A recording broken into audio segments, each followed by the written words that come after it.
Dun, dun, dun, dun, dun, dun, dun, dun, dun, dun, dun, dun, dun, dun, dun. Hello guys, welcome back to the show, The Food Booth here. Today I have a video for you about exotic fruits from Southeast Asia. So this morning I went to a local farmer's market and was able to source a few weird looking, strange smelling fruits that I want to show to you. I want to talk about the properties that they have and how do you eat them. So maybe some of you have seen a few of these ones, but I'm pretty sure a lot of you have never even tried one of these. And for those of you, this is going to be an interesting video. One of the first things I do whenever I go to a new place, to a new country, is to go to the local farmer's market. Because I like to see what kind of fruits and what kind of vegetables are local and are able to be sourced in that kind of soil, in that kind of part of the world. And by eating these kind of new fruits and vegetables, you're also getting a lot of new nutrients. You get new different nutritional profiles and also new different energies, because the energy that comes from soil that is particular to that kind of the world you're in. So it's a good exercise in, in your health and well-being, your nutritional intake, and also your energy to taste and to sample little fruits and vegetables that you find everywhere you go. So today I'm just going to start with one that is also known as a superfruit, which is the goji berries, and which are native to China. This berry, usually you find it in the dehydrated presentation. This grows in a shrub as a little red berry in China, and then is now very used for its antioxidant properties. And you can use them in your granola, in your cereals, in your smoothies, or you can eat them by itself as a snack. And in China and in parts of Asia, they have been used for thousands of years in order to increase longevity, to extend your life in a healthy way. They also have a property to lower blood sugar, which is going to help for people with diabetes. So this is a good option for people who are watching their sugar intake as well. The next one I want to show to you today is jackfruit, which this is what it looks like inside. I actually got one this morning that was partially open, because jackfruit looks like a papaya but perhaps bigger, and it's very tough. It's very tough, and you usually need a special kind of knife to open it, because inside jackfruit there is a latex kind of substance that will cover and stick to your knife, and you won't be able to clean it with normal conventional means. So if you can find a little bit of a partially open jackfruit, or you have a special knife that you can use, then go for it. So this is what jackfruit looks like, and it has a smell that reminds to me banana bubblegum, if you will. And in fact, the taste also is a little bit between banana and melon. The texture is a little bit crunchy and sweet, but it does have a little bit of a peculiar smell. It doesn't taste bad, for me at least, and I find that it has a lot of nutritional properties that are quite unique to itself. And jackfruit comes from a huge tree that can grow up to 30 meters, even bigger than the mango tree.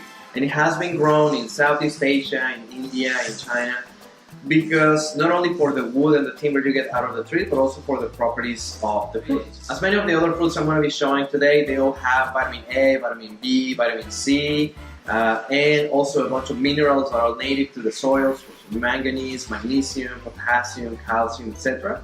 But if you remember, I said there is a latexy-like substance in this fruit, and one of the properties of consuming that substance is that it coats the internal wall of the intestine, and it protects it. It allows time for it to regenerate and to repair in tissues, prevent the leaky gut syndrome, in which big food particles go through the wall of the intestine, getting into the bloodstream and causing all sorts of troubles and allergies and reactions.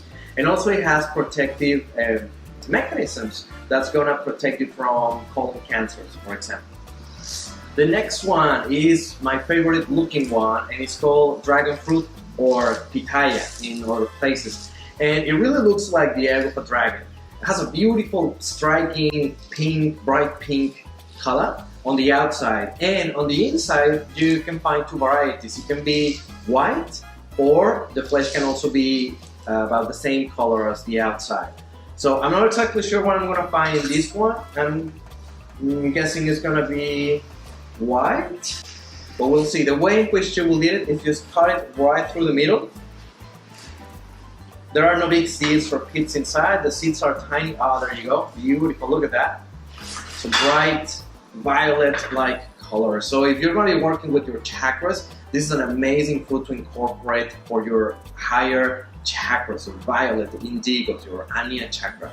The color itself screams, I have polyphenols, which means I have antioxidants, which means I help you with aging, I help you with immune system, I help you with tissue repair, I help you with bones, teeth, all your tissues are going to be repaired much more quickly. And it also has properties to lower your blood sugar. As well, just like the goji berries, they can help to control type 2 diabetes. So a great addition to your diet if you can get one of them. And to eat it is very easy. I find it is a mixture of kiwi and pear. So delicious. Look at the color. Man.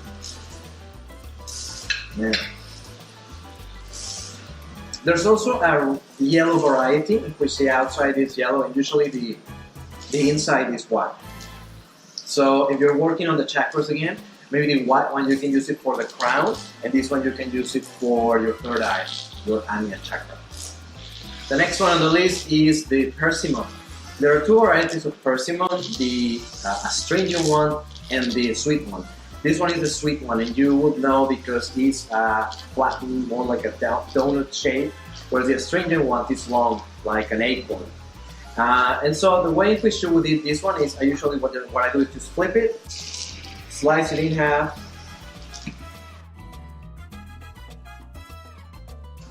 and then you can just eat the flesh inside.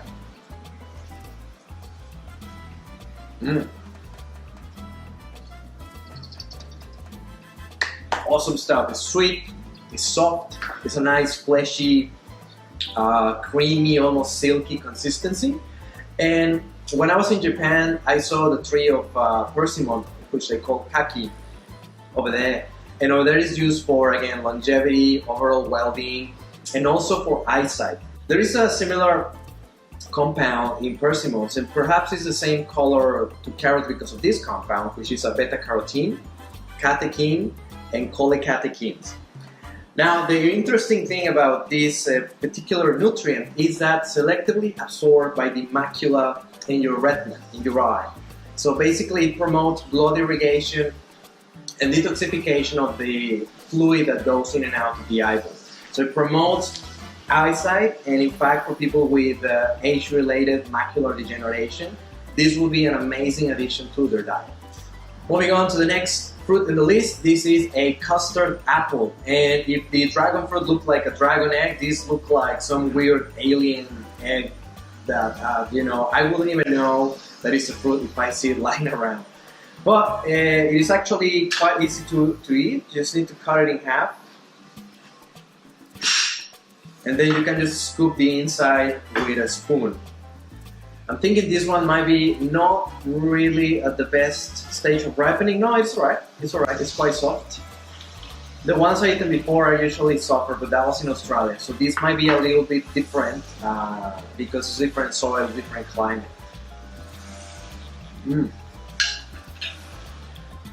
Crunchy, sweet. It almost tastes like some already made dessert. Like some cake or some cheesecake or something like that. It's amazing, it's delicious. And among its properties, it not only helps to fight, cancer, bacteria, infections because of its high vitamin A, B, and C content. It also has a compound that increases your GABA. GABA is a neurotransmitter. It stands for gamma-aminobutyric acid. And basically, GABA, what it does, it brings down excessive brain activity, which means nervous breakdowns, panic attacks, lack of concentration because your brain is too scattered, nervous breakdown. All those are going to be helped by the increased secretion of GABA in your brain. And this fruit, the custard apple, is going to help with the regulation of your GABA. And with this, it's going to help you with your moods, with your stability in your brain. It's going to help you get cognitive power, focus. So whenever you need to study or to learn new things, I suggest to have 1 or 2 of these custard apples before you go for an exam. And I'm pretty sure you'll feel very chill, very on top of it, and in control of the situation. Next, well, obviously you know what is this. I'm pretty sure everybody watching this video has seen one of these many times in their lives. But what you might not have seen is what's on the inside. Whoa! This is a beautiful yellow watermelon. I didn't know it was going to be like that the first time I bought it. Obviously this time I knew, that's why I'm showing it. And I was actually quite startled when I saw the color. I knew this guy existed. I knew this is a mutation of the regular color of watermelon. But the color is beautiful. And again, if you're looking for yellow fruits to include in your diet, if you're working on the chakras, this will be an amazing Manipura fruit. Now, the difference between this one and the regular red watermelon, nutritionally at least, is not much. It's still 90% water and the rest is just a bunch of minerals, vitamins. The difference is that this one has beta-carotene, just like the persimmon, which helps your eyesight, whereas the red one has lycopene, which is really good for heart disease, like cure and to prevent heart disease, not cause, obviously. So yeah, I just wanted to show you the beautiful difference in color you can find with your watermelon. And last but not least, this is durian fruit. And just to cut it, I would take in probably the whole video. So what I did is like went ahead and cut it beforehand. Basically what you need is a very good knife, maybe a meat cleaver. And then, I don't know if you can see in the video, but you can see where the pods are usually by the shape of the outside skin. And so you might want to cut in between those pods. And once you're able to do that, you can just open it right through. And then the flesh and the fruit is revealed. It has a peculiar smell, and if you read about the reviews of the smell of this fruit, you might be off-put, so I don't recommend that you do that. But in fact, to summarize, I've seen people call it that the smell smells like wet rubbish, like old fridge food, like nappies. It has a smell, but it's not as bad as people make it seem to be. But you know, I guess it depends on your personal taste and likes and dislikes. But once you're able to open the shell, the outer shell, which is quite tricky also because it's very prickly, and you might need, I use a towel to protect my hands because you can actually hurt yourself, so you need to be careful. But then after that, just the fruit itself just comes right off. It kind of looks like your jackfruit. And in fact, it smells a little bit the same, but the taste is different. And one of the benefits of this fruit is that it strengthens the immune system as well. But mostly this fruit is known for its anti-cancer and anti-tumor properties. So a very exotic set of fruits I was able to show you today. I'm going to have a great time just eating everything later. And please feel free to give me your questions, leave your comments, and I'll be happy to, if I find something exciting again next time, I'll show it to you for sure. Alright, this is the Food Dude, having an exotic day, and I'll see you next time. Bye-bye.